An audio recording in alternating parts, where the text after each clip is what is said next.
Shalom, saudara kasih. Hari ini adalah hari yang luar biasa.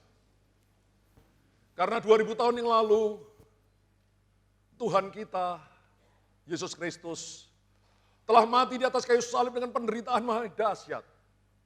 Dan hal ini telah merubah nasib umat manusia, nasib saudara dan nasib saya. Saudara, judul khotbah saya hari ini adalah Puncak Penderitaan Kristus. Saudara, Tuhan Yesus menderita bukan hanya ketika dia disalibkan. Bahkan jauh sebelumnya, ketika Tuhan Yesus mulai pelayanannya, dia sudah mengalami penderitaan. Mari kita baca hal tersebut di dalam Injil Lukas pasal 4, ayat 28 sampai 30. Lukas pasal 4 ayat 28 sampai 30. Mari kita baca bersama dengan suara yang keras. 1, 2, 3. Mendengar itu sangat marahlah semua orang yang di rumah ibadat itu. Mereka bangun lalu menghalau Yesus keluar kota dan membawa dia ke tebing gunung, tempat kota itu terletak, untuk melemparkan dia dari tebing itu. Tetapi ia berjalan lewat dari tengah-tengah mereka, lalu pergi. Saudara, ketika Tuhan Yesus memulai pelayanannya di atas muka bumi ini, maka Tuhan Yesus dibaptiskan oleh Yohanes Pembaptis di Sungai Yordan. Waktu itu Tuhan Yesus dipenuhi dengan Roh Kudus Allah. Lalu Roh Kudus membawa Tuhan Yesus ke padang belantara untuk berdoa puasa selama 40 hari. Selesai itu Tuhan Yesus dicobai oleh iblis, tapi Tuhan Yesus menang. Lalu setelah itu Tuhan Yesus memulai pelayanannya di atas muka bumi. Dan hal pertama yang Tuhan Yesus lakukan, Tuhan Yesus pergi ke kota Nazaret, di mana dia dibesarkan. Lalu pada hari Sabat, Tuhan Yesus masuk ke rumah ibadat. Dan dia maju ke depan untuk membaca kitab suci. Maka pejabat di dalam rumah ibadat memberikan dia gulungan kitab Nabi Yesaya. Lalu Tuhan Yesus membuka gulungan kitab itu dan mencari ayat. Lalu dia membacanya. Roh Tuhan ada padaku, oleh sebab ia telah mengurapi aku untuk menyampaikan kabar baik kepada orang-orang miskin. Dan ia telah mengutus aku untuk memberitakan pembebasan kepada orang-orang tahanan dan penglihatan bagi orang-orang buta, untuk membebaskan orang-orang yang tertindas, untuk memberitakan tahun rahmat Tuhan telah datang. Setelah itu Tuhan Yesus menutup kitab itu dan mengembalikannya pada pejabat rumah ibadat. Semua mata memandang Yesus. Lalu Yesus berkata, mengajar mereka, pada hari ini genaplah nas itu pada waktu kamu mendengarnya. Semua orang yang ada di rumah ibadat itu kagum melihat perkataan Tuhan Yesus. Tetapi kemudian mereka merasa kecewa dan menolak Yesus dan berkata, bukankah dia ini anak Yusuf, tukang kayu itu yang kita kenal? Mereka menolak Yesus. Karena itu Yesus berkata, seorang nabi tidak dihargai di tempat asalnya. Lalu Yesus berkata, pada waktu zaman Nabi Elia, ketika kerajaan Israel mengalami kekeringan selama 3 tahun dan 6 bulan, sehingga terjadi bencana kelaparan yang hebat. Saat itu ada banyak perempuan janda di negeri Israel. Tetapi Elia hanya diutus Tuhan kepada janda Sarfat yang tinggal di Sidon. Saudara, janda Sarfat ini adalah bagi orang Yahudi adalah orang kafir. Orang yang tidak masuk hitungan. Tetapi justru kepada janda Sarfatlah Tuhan mengutus Nabi Elia. Tuhan Yesus juga berkata pada zaman Nabi Elisa, ada banyak orang kusta di negeri Israel. Tetapi Elisa hanya menyembuhkan Naaman, orang Syria itu. Bagi orang Israel, orang Syria adalah orang kafir, orang yang tidak masuk hitungan. Tapi justru kepada orang kafir itulah Nabi Elisa menyembuhkan sakit kustanya. Mendengar itu, seperti kita baca tadi, orang banyak di rumah ibadat itu merasa sangat marah. Mereka bangun lalu menghalau Yesus keluar kota dan membawa Yesus ke tebing gunung, tempat kota itu terletak, untuk melemparkan dia dari tebing itu ke dalam jurang supaya Yesus mati. Tetapi Yesus berjalan lewat dari tengah-tengah mereka lalu pergi. Secara mujizat, Yesus bisa lolos lewat di tengah-tengah orang banyak itu. Dan dia tidak dibunuh. Karena waktunya belum tiba. Tapi selanjutnya di dalam pelayanan Yesus selama 3,5 tahun di bumi ini.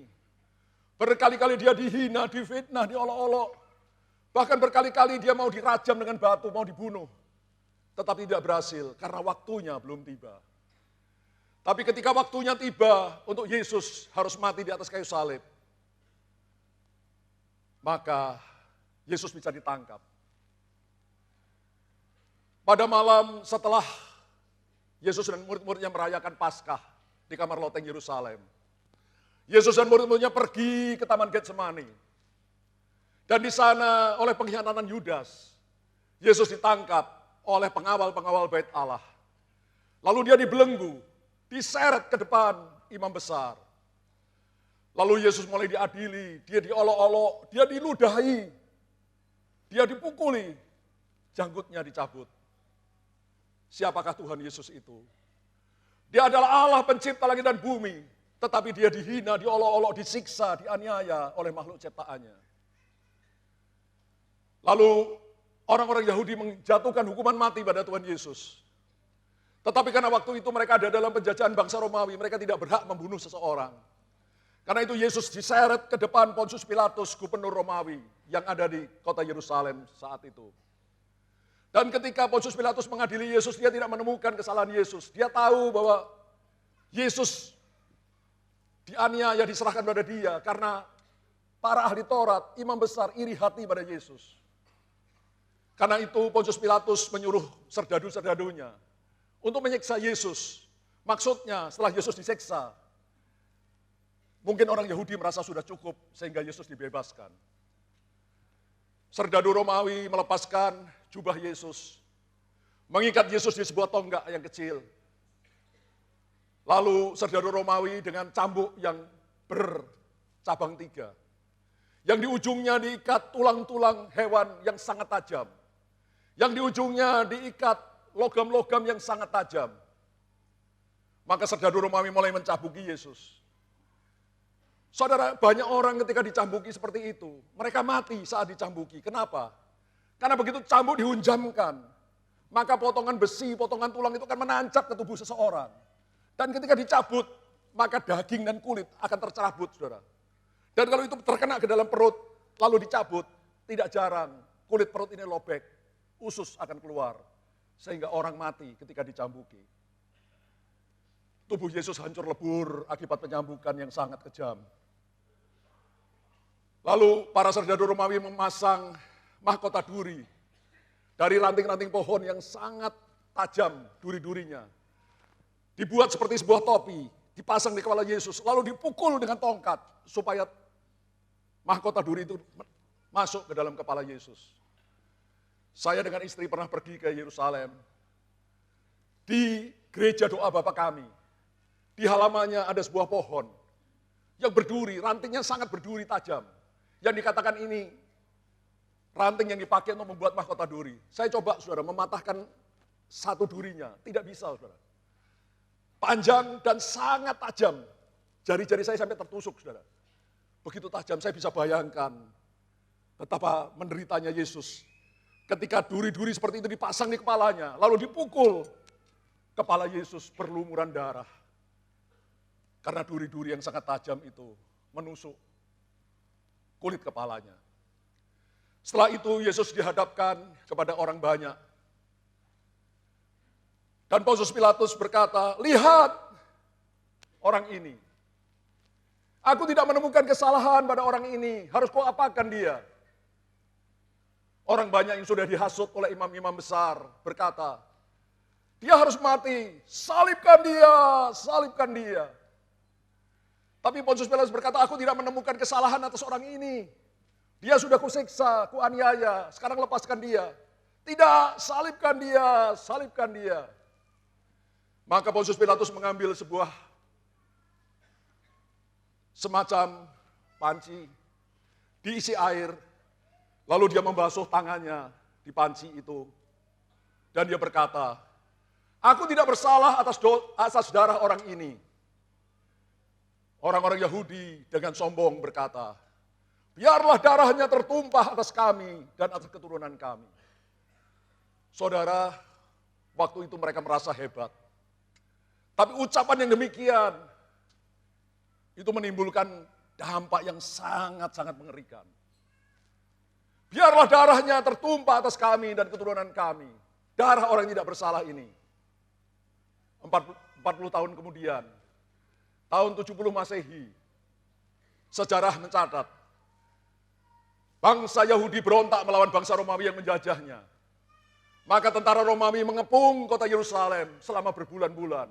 Sampai terjadi kelaparan yang luar biasa di dalam kota Yerusalem. Sampai ibu-ibu rela menyembelih dan memakan anaknya sendiri karena kelaparan yang begitu hebat. Akhirnya benteng kota Yerusalem berhasil ditembus oleh tentara Romawi. Bait Allah Herodes dihancurkan sampai rata ke tanah. Orang-orang Yahudi dibunuh oleh orang-orang Romawi. Dan sejak itu kerajaan Israel, kerajaan Yahudi lenyap dari muka bumi. Sampai 2000 tahun kemudian, tahun 1948, negara Israel berdiri kembali di tempat asalnya, di tanah Palestina. Saudara, setelah Pontius Pilatus tidak berhasil melepaskan Yesus, maka dia menuruti kemauan orang Yahudi. Yesus diserahkan kepada serdadu-serdadunya untuk disalibkan di Bukit Golgota. Mari kita baca kisahnya di dalam Markus pasal 15, ayat 22 sampai 25. Mari kita baca bersama, 1, 2, 3. Mereka membawa Yesus ke tempat yang bernama Golgota, yang berarti tempat tengkorak. Lalu mereka memberi anggur bercampur mur kepadanya, tetapi ia menolaknya. Kemudian mereka menyalibkan dia, lalu mereka membagi pakaiannya dengan membuang undi atasnya, untuk menentukan bagian masing-masing. Hari jam 9 ketika ia disalibkan. Saudara, setelah Yesus diserahkan kepada tentara-tentara Romawi untuk disalibkan, maka mereka menyuruh Yesus memikul kayu salib. Bukan seperti di film-film, saudara, kayu salib itu berupa yang vertikal dan horizontal dipikul bersama, tidak seperti itu. Tapi sesungguhnya kayu yang datar, namanya petibum. Itu yang diikatkan di pundak seorang tawanan yang akan disalibkan. Dan kemudian kalau ada beberapa tawanan, seperti pada waktu Yesus ada 3 orang, Yesus dan 2 orang penjahat. Maka satu sama lain akan diikat dengan tali, saling dihubungkan supaya tidak bisa lari. Lalu mereka mulai digiring untuk naik ke Bukit Golgota, melewati Via Dolorosa, jalan salib ke Bukit Golgota. Saudara, karena pada waktu itu Yesus sudah sangat kecapean. Dari malam hari tidak tidur, dipukulin, dianiaya, bahkan akhirnya dicambuki dengan cambuk Romawi yang sangat kejam. Sehingga banyak darah yang bercucuran, dia banyak kehilangan darah. Sehingga Tuhan Yesus merasa sangat lemah. Sehingga dalam perjalanan ke Bukit Golgota, Via Dolorosa, berkali-kali Alkitab mencatat Tuhan Yesus tumbang sepanjang Via Dolorosa. Saudara, pernahkah kau bayangkan betapa hebatnya penderitaan Kristus? Kalau kita jatuh, tapi tangan kita bebas, maka pasti kita berusaha untuk menahan berat tubuh kita. Supaya wajah kita, tubuh kita tidak menghantam ke tanah. Tapi pada saat itu Yesus diikat dengan tali, dengan beban kayu petibum yang sangat berat di atas pundaknya. Sehingga ketika dia jatuh, Yesus jatuh bebas, tumbang dengan bebas seperti ini, saudara. Wajahnya, bagian depan tubuhnya menghantam batu-batu besar sepanjang Via Dolorosa. Saya percaya Yesus adalah seorang pria yang berwajah tampan. Saya sangat percaya. Tapi Alkitab mencatat, ketika Yesus diseret ke Bukit Golgota, wajahnya remuk redam. Bukan seperti anak manusia lagi. Wajahnya hancur lebur, menghantam batu-batu besar sepanjang Via Dolorosa. Mungkin giginya copot semua, saudara. Karena menghantam batu-batu sepanjang Via Dolorosa, dia menderita dengan sangat luar biasa. Dan ketika Yesus tidak sanggup lagi mengangkat kayu salib yang sangat berat, maka serdadu Romawi menangkap seorang bernama Simon dari Kinere dan dipaksa untuk memikul salib Yesus sampai ke Bukit Golgota. Di atas Bukit Golgota Yesus ditelentangkan, tangan dan kakinya dipaku. Mula-mula tangannya dipakukan di atas kayu salib. Lalu kakinya dipaku. Di bawah kaki Yesus diletakkan sebuah semacam landasan kecil dari kayu untuk menancapkan kaki Yesus di kayu salib. Saudara, menurut penelitian, paku itu tidak ditancapkan di sini, saudara, di tangan. Karena kalau ditancapkan di sini, karena berat tubuh, ini akan robek, saudara. Dan orang itu kan jatuh. Karena itu paku ditancapkan di sini. Di antara kedua tulang ini, itu kuat, saudara, untuk menahan bobot tubuh seorang manusia yang disalibkan. Dengan penderitaan luar biasa, tangan dan kaki Yesus disalibkan. Dan sebelum itu, pakaiannya dilucuti. Saudara, lalu para serdadu membuang undi atas jubah Yesus. Saudara, menurut para ahli, orang yang disalibkan, maaf, telanjang bulat. Hanya karena alasan kesopanan, di gambar-gambar, di foto-foto, itu diletakkan sepotong kain di tubuh Yesus. Hanya untuk alasan kesopanan. Tapi sesungguhnya, Tuhan semesta alam, ditelanjangi bulat-bulat. Ketika dia digantung di atas kayu salib. Rasa malu yang begitu besar. Lalu setelah kaki dan tangannya disalib, beberapa serdadu dari bagian belakang mulai mengangkat salib Yesus. Sebelumnya di ujung kayu salib dibuat sebuah lubang yang besar untuk menanam salib itu.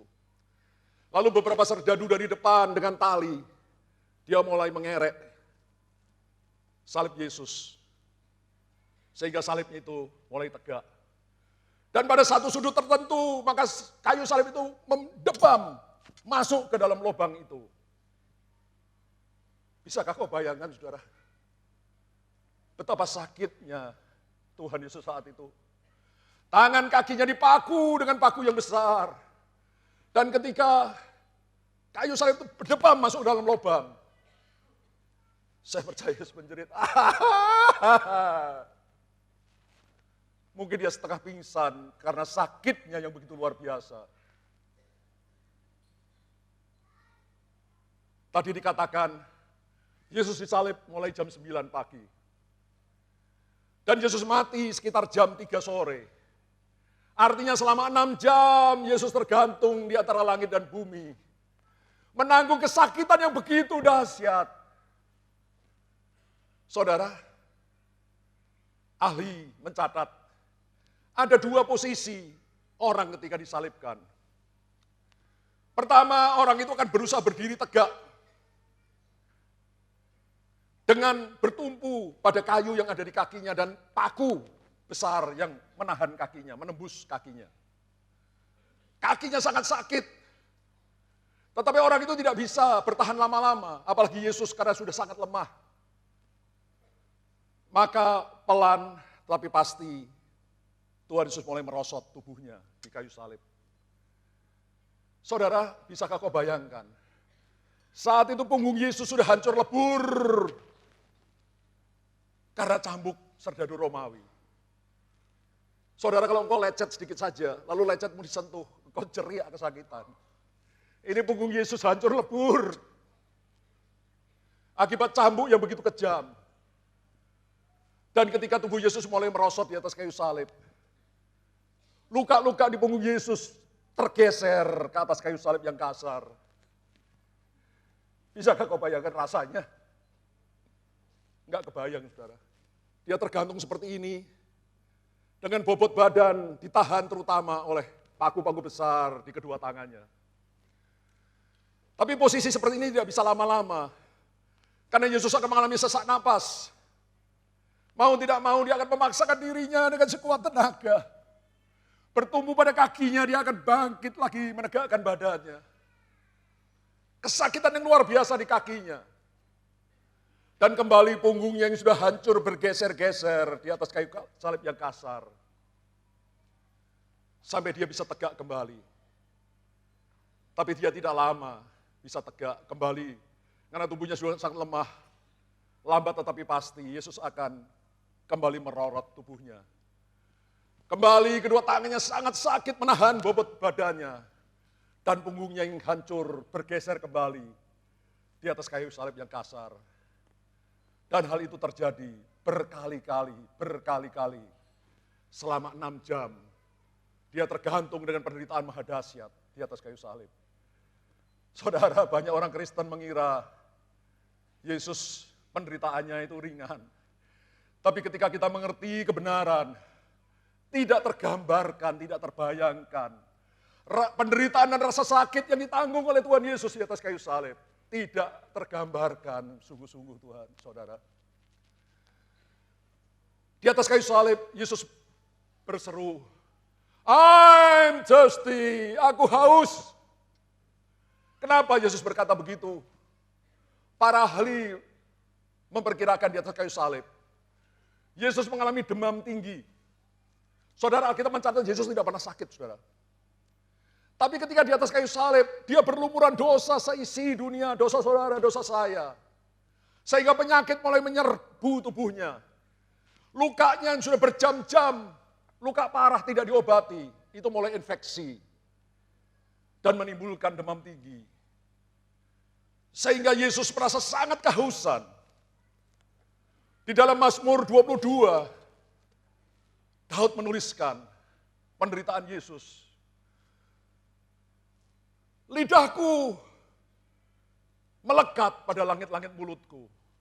Karena begitu haus Yesus, sehingga lidahnya seperti menempel pada langit-langit mulutnya. Dan para ahli memperkirakan, karena rasa sakit yang begitu dahsyat yang dialami Yesus, maka cairan tubuh akan naik ke atas. Dan itu menekan jantung Yesus. Sehingga jantung Yesus seperti diremas-remas, seperti orang sakit jantung. Di dalam Mazmur 22, Daud menuliskan, hatiku seperti beling, remuk redam di dalamku. Dalam bahasa Indonesia hati, dalam bahasa Inggris heart, jantung. Saudara, saat itu para ahli memperkirakan jantung Yesus seperti remuk redam, seperti diremas-remas. Karena cairan tubuh menekan jantungnya. Dan itu dibuktikan. Setelah Yesus mati, maka untuk memastikan bahwa dia sudah mati, seorang serdadu Romawi menusuk lambung Yesus. Lalu keluar darah bercampur air. Itu cairan tubuh yang menekan jantung Yesus. Saudara, Yesus menderita luar dalam. Kesakitan dari batok kepala sampai telapak kaki, sangat sakit di bagian luar tubuhnya.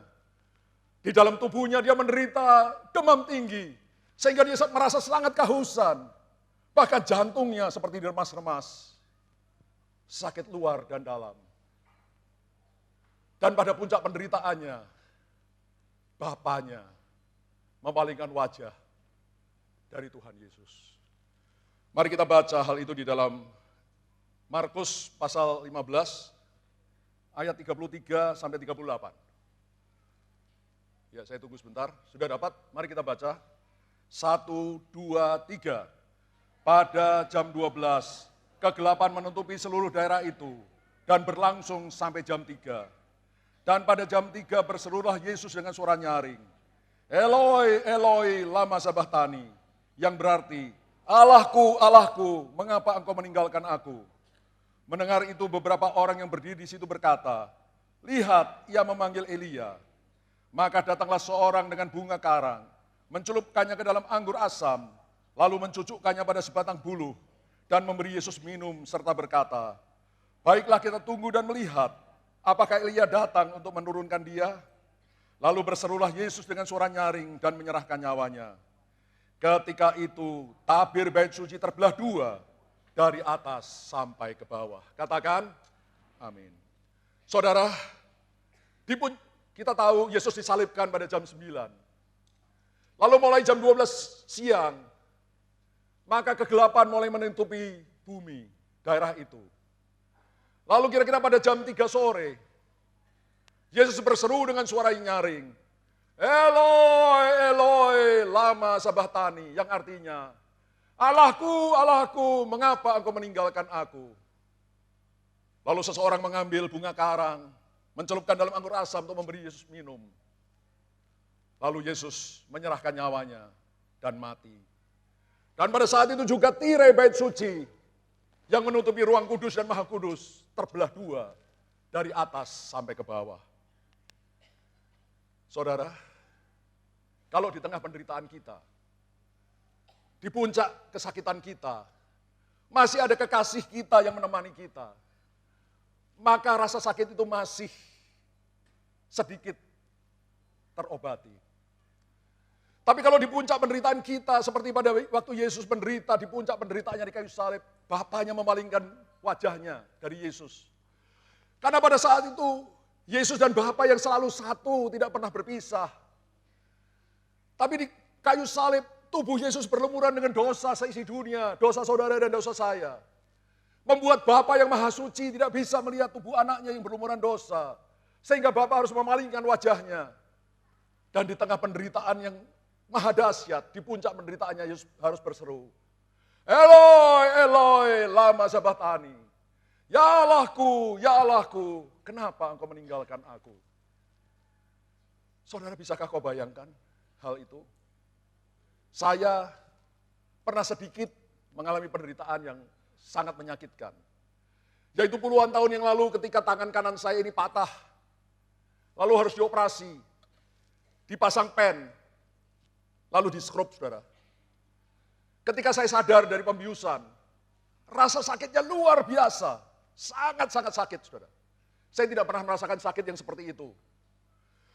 Dan pada saat itu tubuh saya mengalami demam tinggi, sangat panas. Sehingga mulut saya menjadi kering. Sehingga lidah saya seperti melengket pada langit-langit mulut saya. Dan saya merengek-rengek pada suster yang berjaga. Supaya saya boleh diberikan minum. Tapi suster melarang. Karena kalau seseorang setelah dioperasi, maaf belum buang angin, diberi minum, itu bisa meninggal dunia, saudara. Jadi suster hanya menyuruh istri saya mengambil kapas, dicelupkan dalam air, diperas. Lalu kapas basah, dioleskan di bibir saya. Hanya untuk sedikit meredakan rasa sakit. Waktu itu saya sangat menderita, saya merasa berjam-jam saya menderita seperti di neraka. Tapi saya tahu neraka lebih hebat dari itu. Dan penderitaan yang dialami Tuhan Yesus jauh lebih berat daripada yang saya alami. Ketika Yesus tergantung di atas kayu salib. Penderitaan saya tidak ada apa-apanya dibanding penderitaan Yesus. Tapi itu pun saya sudah merasa sangat menderita. Tapi di puncak penderitaan saya ada kekasih saya, istri saya yang menemani. Sehingga masih ada sedikit hiburan. Karena ada kekasih yang menemani saya. Tetapi Yesus di puncak penderitaan yang maha dahsyat, yang jauh lebih besar daripada penderitaan yang saya alami, yang dialami manusia lain. Bapa yang sangat mengasihi dia, harus berpaling dari Yesus.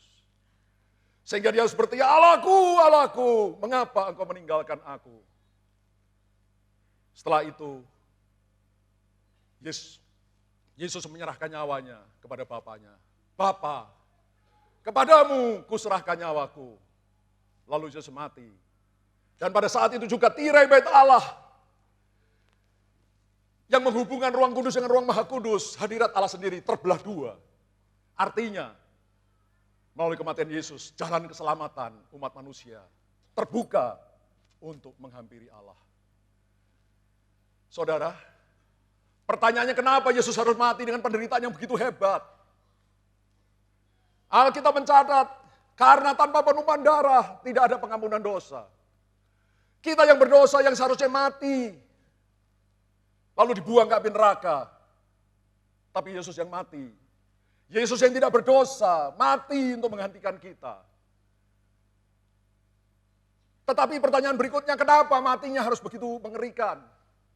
Bukankah bisa saja Tuhan Yesus dipenggal kepalanya, selesai? Hanya beberapa detik, dia menderita lalu selesai.